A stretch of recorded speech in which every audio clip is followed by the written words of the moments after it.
Hello everyone, today in this video we will discuss how to format USB storage device on Samsung Galaxy A57. Let's start the video. First of all, you will see USB is here and insert in phone. That's not possible.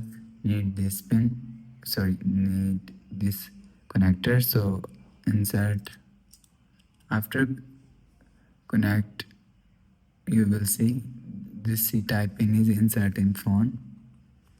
You will see after insert USB, go to app library. Here click on my files app. Click on my files app. Here showing you USB device.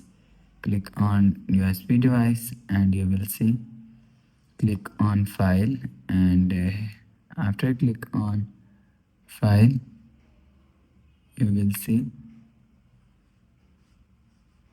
click on this three dot icon and here showing you format. Click on format, you will see after click on format, go back to home screen. So that's how you can format USB storage device on Samsung Galaxy A57.